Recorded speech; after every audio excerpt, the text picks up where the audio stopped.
É que não começou o vídeo ainda não. Calma. Calma, Jurandir, calma. Ai, que chique, iluminação. Muito chique. Vocês gostam de uma coisa mais quente? Assim, mais quente assim? Ou uma coisa meio assim, ó. Nem parece, né, que tá iluminando, mas tá, viu, gente? É o pedestal que eu tenho aqui de luz. Aí eu mudei a iluminaçãozinha, ó. Aqui tá melhor que aqui? Vocês acham? Mudei. Mas tá bom. E aí, pessoal, eu sou a Anne, pra quem não me conhece, eu faço parte da equipe Consultoria Imobiliária e você está assistindo a mais um vídeo do nosso blog para você, locador, locatário. Então, seja muito bem-vindo ao nosso canal. Se você ainda não conhece, já deixa o seu like, se inscreve no canal para não perder mais nenhum vídeo. Pessoal, nesse vídeo aqui eu vou explicar para você tudo o que você precisa saber antes de alugar um imóvel, tá? Para você, locador, que tem dúvida nisso, você quer alugar o seu imóvel, comprou o seu primeiro imóvel ali, de repente comprou outro e quer deixar o outro para locação, quer ganhar renda passiva através dele ao invés de vender, esse conteúdo é para você. Então, nesse vídeo aqui a gente vai conversar desde a documentação até a escolha do inquilino, garantias locatícias, contrato, vistoria e os principais erros que pode ser que você veja assim, não parece ser muito comum, mas é muito comum e acontece com muita frequência. E aqui eu vou te explicar como você pode evitá-los. Então, se você quer fazer um aluguel seguro e tranquilo, acompanhe até o final.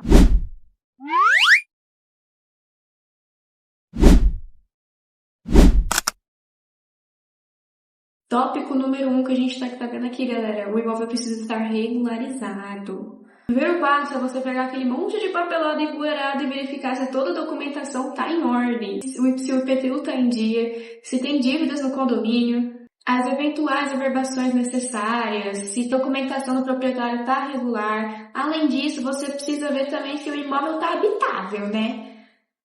Não vai querer colocar também um ser humano num banheiro químico. Aqueles banheiros químicos, aqueles barracos que você encontra.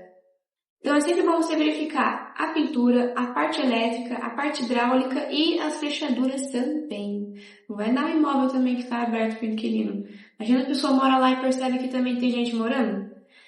Complicado também, né? Sempre bom também verificar portas e janelas do telhado, no caso se for uma casa, né? Porque, assim, a gente tem que pensar assim, imóvel que é bom mesmo, não fica muito tempo parado não, se for pra locação, viu? Não importa o preço. Se tiver bom, arrumadinho, bonitinho, aluga rapidinho, vai por mim. Segundo tópico que a gente tem que comentar aqui é sobre como definir o valor do aluguel. Por mais que não pareça, um erro muito comum entre os locadores é colocar um valor do aluguel que seja muito acima do valor do mercado. Sabe, isso faz o imóvel permanecer vazio por muito tempo. O que eu digo tempo, eu digo meses, se não anos. E também a gente tem que pensar assim, se colocar um valor muito baixo também significa perder dinheiro. O ideal é a gente considerar a localização, principalmente, a metragem, o estado de conservação, a quantidade de vagas de garagens, se coberto ou não é coberto também, né? Tem que ver isso aí. A área de lazer e também dar aquela xeretadinha nos imóveis parecidos da região. Também vale, no caso não vale, também deve consultar um corretor. Olha a luzinha enfraquecer. Enfraqueceu aqui a luzinha. Tem que terminar o vídeo assim. Então, gente, também vale consultar um corretor ou uma imobiliária, porque eles sempre vão ter uma visão mais precisa sobre isso. Gente, uma imobiliária. Imobiliária. Para o nosso terceiro tópico, a gente vai para a escolha do inquilino. Talvez seja o tópico mais importante entre eles. Mas assim, a gente tem que pensar assim, nem sempre o primeiro interessado é o melhor candidato, né? É sempre importante analisar a renda compatível, a estabilidade financeira, o histórico de crédito, as referências anteriores e a capacidade de cumprir o contrato. Uma boa prática é sempre tentar descobrir a renda familiar do seu próximo inquilino, porque se a renda familiar dele suportar o valor do aluguel e possíveis demais despesas do imóvel, então é bem provável que esse seja o inquilino ideal. Para isso, nós já vamos para o quarto tópico, que seria as garantias locatícias. Nossa, Anne, o que são as garantias locatícias? Existe isso? O que é isso?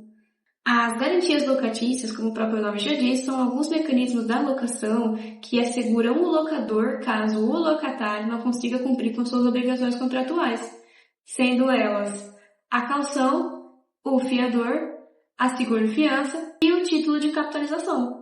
Eu já vou explicar sobre eles, calma aí.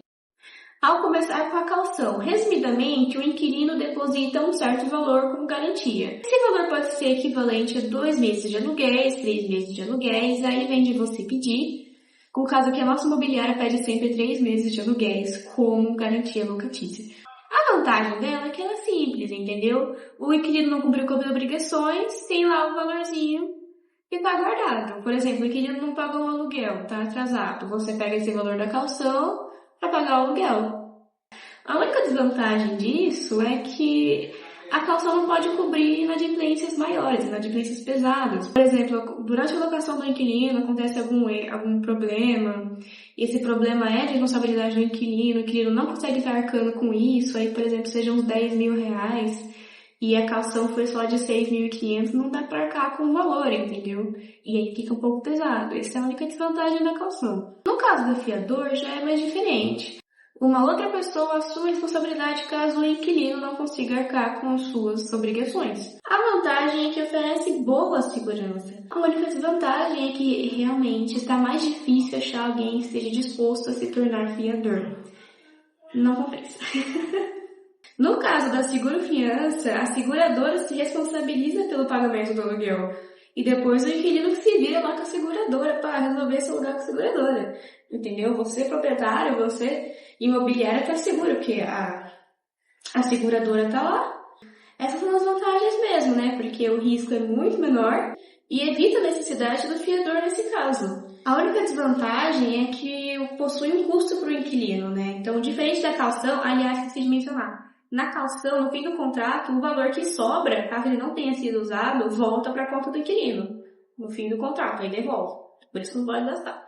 Mas enfim, no caso ali da seguro-fiança, o inquilino tem que pagar, como se fosse um seguro de carro. O valor não volta para ele. Ele paga todo mês.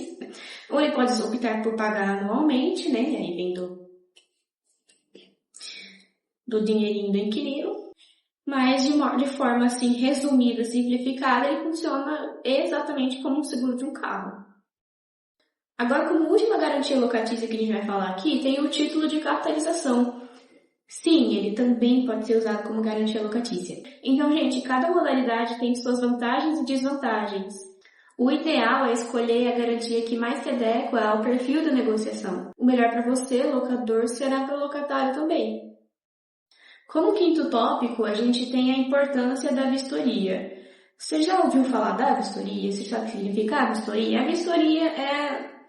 Você vai lá, tira um monte de foto, registra tudo sobre o imóvel. Por exemplo, tem o rodapé tá meio quebrado. Se registra lá que o rodapé tá meio quebrado.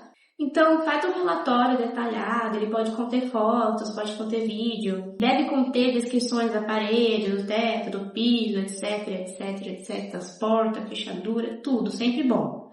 Sempre bom. Quanto mais detalhe, melhor na vistoria. Sabe por quê? Porque no final da locação, essa vistoria que você realizou no começo, antes do inquilino entrar, ela vai ser muito boa para fazer a comparação com o estado que o imóvel foi entregue no fim da locação. Então vamos para o sexto tópico, o contrato de locação. Esse é o mais importante, além do inquilino, claro, né? Porque assim, o contrato ele precisa ser claro. Ele tem que ser mais claro que a minha blusa.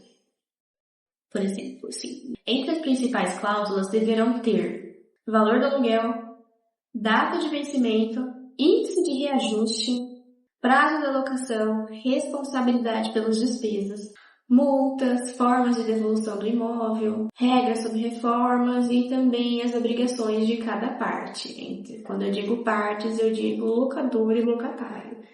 Evita usar contratos antigos, perdidos pela internet. Muitas das vezes esses contratos eles não são nem revisados, eles são só postados na internet mesmo e vai catar coquinho cada um por cima, entendeu?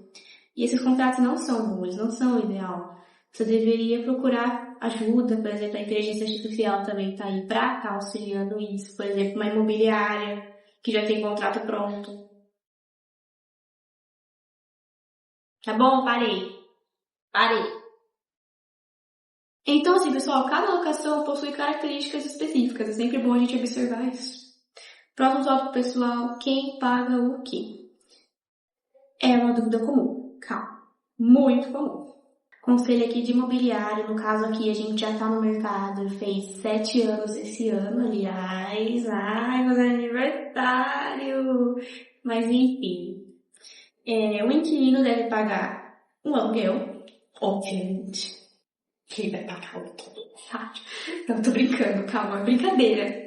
O condomínio ordinário, o consumo de água, logicamente, ele consome, vai pagar a energia, o gás, o IPTU. Já o proprietário costuma responder pelas reformas estruturais, problemas anteriores da locação, o condomínio extraordinário e os grandes reparos estruturais. Então, assim, tudo isso tem e deve ser previsto em contrato para que não hajam dúvidas, não hajam razões para existir ali um processo, também não tem advogado para todo mundo. Complicado ali. Se for muito difícil para você, olha a imobiliária aqui. Imobiliária aqui.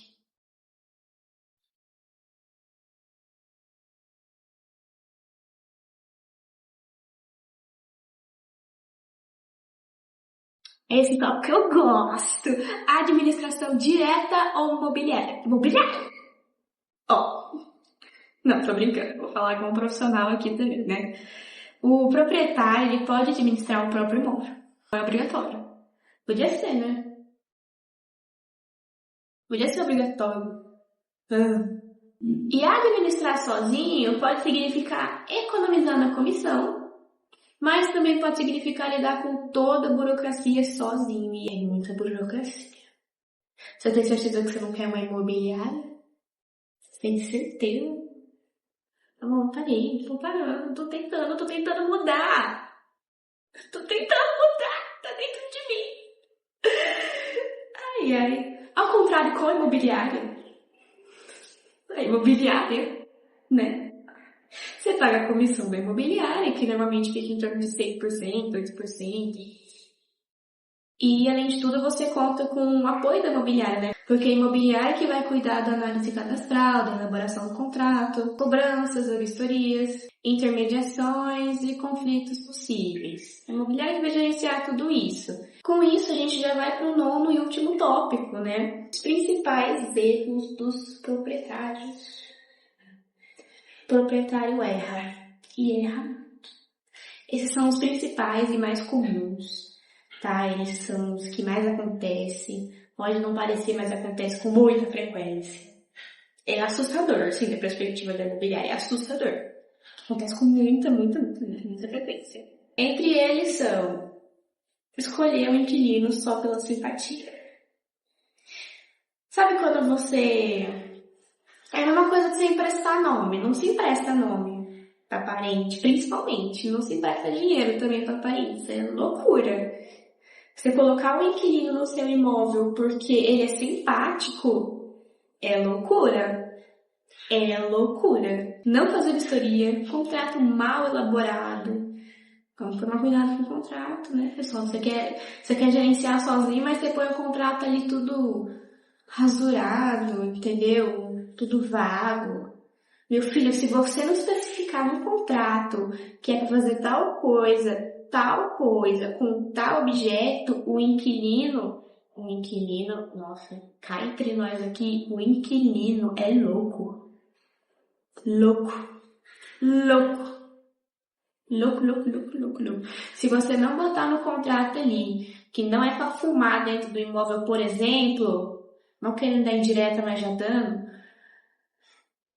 Um exemplo bem bobo assim, um exemplo bem realista. Se eu não colocar no contrato ali que não pode fumar no imóvel, o inquilino vai fumar. Você falou boca a boca com o inquilino, não pode fumar no imóvel. Inquilino, beleza, não fumo. Chega lá, fuma. Você entra dentro do imóvel ali, cheirando cigarro. Passa na rua cheiro de cigarro. Aí o inquilino vai dizer, não, é que você não disse. Aí você tem o contratinho lá. E, pessoal, também cai mal não exigir garantia. Tem locatário que aluga com direto para o proprietário, porque muitos proprietários não dão garantia. Eles não oferecem garantia. Eu tenho um tio que alugou direto com o proprietário quando ele veio morar pra cá.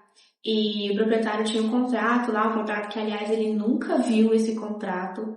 Nunca viu o contrato, cara. Nunca viu. E o proprietário não exigiu garantia. Ele só entrou, pagou. Chegou um momento ali que o imóvel começou a dar problema, e o proprietário não queria arcar com a responsabilidade dele, porque era problema na estrutura do imóvel. E o proprietário não queria tratar com isso. Então, aconteceu que meu tio teve que ir embora, porque ele não viu o contrato, não tinha como ele se defender, se posicionar. O proprietário também não se posicionava na situação, entendeu? Era tudo tanto faz quanto tanto fez. Então, tomar muito cuidado com proprietários, quando você aluga diretamente o proprietário, tomar muito cuidado, assim, com gente que não oferece contrato, com gente que não te deixa ver contrato, não oferece garantia. Você, proprietário, também, não vai dar uma de Miguel também, né? Botar o inquilino num barraco, não deixar ele ver o contrato e ainda não querer arcar com suas obrigações. Muito feio isso, viu? Eu tô vendo. Muito feio, ó. Tô vendo. Entre eles também definir o aluguel sem pesquisa, como a gente já tinha comentado anteriormente, deixar a documentação irregular e também não acompanhar os pagamentos. Tem que acompanhar. De repente o inquilino te dá um migué, nossa, cai tudo na tua conta aí. 0,00. Cai direitinho na sua conta, todo dia do vencimento do aluguel. 0,00. Parece nem notificação. É muito bonito, viu?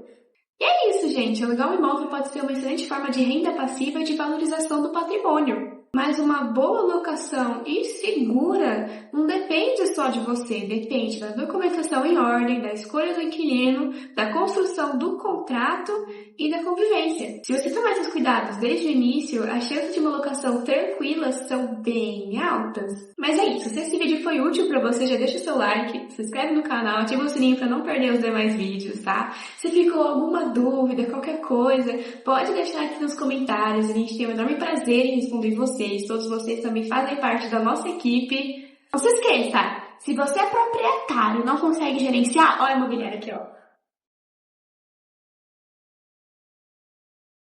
Mobiliária, mobiliária.